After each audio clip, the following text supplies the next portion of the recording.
Hello, मैं doctor Nishi, senior IVF specialist from prime IVF. आज हम डिस्कस करेंगे कि मिसकैरेज क्यों हो जाता है, इसके क्या कारण हैं और इससे कैसे बचा जा सकता है। सबसे पहले जब भी कोई कपल आता है और उसकी वाइफ बताती है कि उसको पीरियड्स दिन चढ़ गए हैं, तो हम का यूपीटी कराते हैं। इसके अलावा उसका बीटा एचसीजी कराते हैं, तो हम जानते हैं कि वो पॉजिटिव आता है, तो बड़ा ही अच्छा लगता है। इसके बाद उसको 1 या 2 हफ्ते बाद हम उसको अल्ट्रासाउंड के लिए बुलाते हैं कि उसका गेस्टेशनल सैक बना है, कार्डियक एक्टिविटी आई है या नहीं, ये देखने के लिए। और पता चलता है कि उसको ब्लीडिंग हो जाती है, या फिर जब उसका स्कैन किया जाता है तो अल्ट्रासाउंड किया जाता है तो पता चलता है कि कार्डियक एक्टिविटी नहीं आई है। कई बार कार्डियक एक्टिविटी आके भी कार्डियक एक्टिविटी चली जाती है या उसको ब्लीडिंग हो जाती है, तो मिसकैरेज हो जाता है, यानी कि उसका बेबी आगे नहीं बढ़ पाता। तो अब पेशेंट भी परेशान हो जाता है कि क्यों ऐसा हो रहा है। तो इसमें मैं आपको सबसे ज़्यादा इम्पॉर्टेंट कारण है हार्मोनल इम्बैलेंस का। जब भी आपका मिसकैरेज होता है तो आपको अपने हार्मोन्स ज़रूर चेक कराने चाहिए।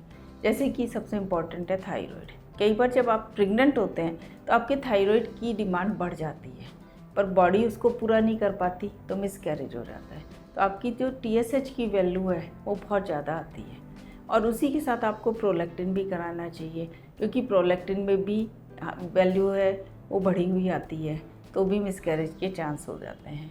इसके अलावा गेस्टेशनल डायबिटीज़, यानी कि आपका इंसुलिन भी बढ़ जाता है।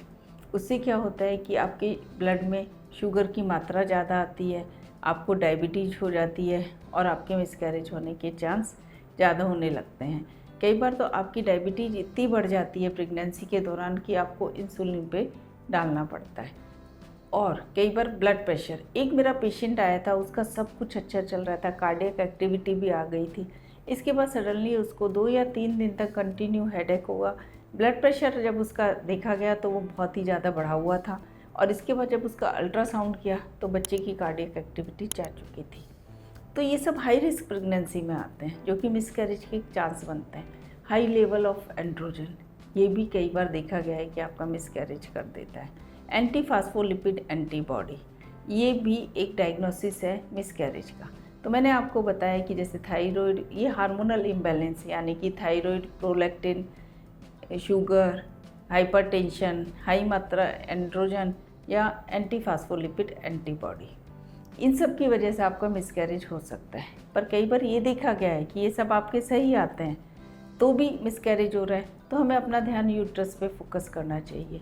हो सकता है यूट्रस में कोई सेप्टा हो, फाइब्रॉइड हो, पॉलिप हो, या फिर ब्लड फ्लो कम हो, कैविटी वॉल्यूम कम हो, इन सब की वजह से भी आपका मिसकैरेज हो सकता है। आपका यूट्रस भी सही है, आपका हार्मोन प्रोफाइल भी सही है, इसके बाद भी आपके 2 या 3 अबॉर्शन हो चुके हैं। 3 अबॉर्शन होने के बाद हम ये बोलते हैं कि आपका रिकरेंट मिसकैरेज हो रहा है। तो इसके लिए आपको बहुत ही डिटेल जानना ज़रूरी होगा, क्योंकि जो को डिटेल में जानना ज़रूरी होगा। आप जानते हो जो एम्ब्रियो बन रहा है वो एग और स्पर्म के थ्रू बन रहा है, और वो इम्प्लांट हो रहा है, तो ये डिटेल में आप केवल IVF के द्वारा ही जान सकते हैं। एक बार मेरे पास एक कपल आया, उसके 2 नेचुरल मिसकैरेज थे। इसके बाद उसने 2 बार IVF कराया तो वो कंसीव कर लेता था, और IVF के बाद भी उसका मिसकैरेज हो जाता था। जब हमारे पास आया तो हमने उसके एम्ब्रियो बनाए, एग लिया, स्पर्म लिया, और इसके बाद हमने उसके एम्ब्रियो बनाए। उसके 4 बहुत ही अच्छे ब्लास्ट बने डे 5 के। पर जब हमने उनका जेनेटिक टेस्ट कराया तो हमें पता चला कि उनकी 3 जो ब्लास्ट हैं वो एबनॉर्मल हैं। आप जो जेनेटिक टेस्ट है वो 2 प्रकार से करा सकते हैं, एक तो नॉन इन्वेसिव, एक इन्वेसिव। जो नॉन इन्वेसिव में होता है, जो हम ब्लास्ट बना रहे होते हैं, उसका जो मीडिया होता है उसमें कुछ DNA पार्टिकल्स आ जाते हैं, तो उनको हम जेनेटिक लैब में भेजते हैं टेस्ट करने के लिए कि ये जो एम्ब्रियो हमारे बने हैं वो नॉर्मल हैं या नहीं। अगर वो एबनॉर्मल होते हैं तो ज़रूर आपका मिसकैरेज करेंगे या फिर आपकी प्रेगनेंसी आएगी ही नहीं। तो जब ये केस देखा कि मतलब 4 एम्ब्रियो हमने भेजे हैं और 4 एम्ब्रियो में से एक ही एम्ब्रियो जो है वो नॉर्मल है, तो इसका मतलब अगर हम पहले के 3 एम्ब्रियो उसके यूट्रस में डालते तो नेचुरल है, या तो उसका इम्प्लांट ही नहीं होता या मिसकैरेज होता। तो इसलिए अगर आपके रिकरेंट मिसकैरेज हो रहे हैं और आपको कोई भी चीज़ पता नहीं चल रही कि आपके हार्मोन्स भी ठीक हैं, यूट्रस भी ठीक है, पर आपकी कार्डियक एक्टिविटी नहीं आ रही, आपको ब्लीडिंग हो रही है, तो आपको अपने एम्ब्रियो की जेनेटिक टेस्टिंग करानी चाहिए।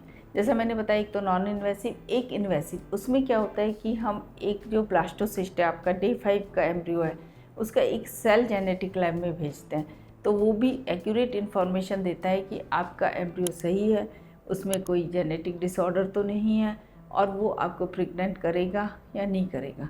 तो हम एक एबनॉर्मल एम्ब्रियो और नॉर्मल एम्ब्रियो के बीच डिस्टिंग्विश कर सकते हैं, और हम फिर एक नॉर्मल एम्ब्रियो ही डालें ताकि आपकी कंसीव हो सके और प्रेगनेंसी फुल टाइम 9 महीने तक चले। तो मेरे विचार से मिसकैरेज के लिए कई चीज़ें रिस्पॉन्सिबल हैं, जैसे कि आपने देखा आपका हार्मोनल इम्बैलेंस, यूट्रस, या फिर आपके जो एम्ब्रियो है उनमें कोई जेनेटिक एबनॉर्मलिटी।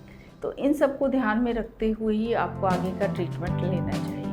अगर आपको इससे संबंधित और भी कोई क्वेश्चन है तो आप मुझे ईमेल कर सकते हैं या सजेशन बॉक्स पे जाके पूछ सकते हैं।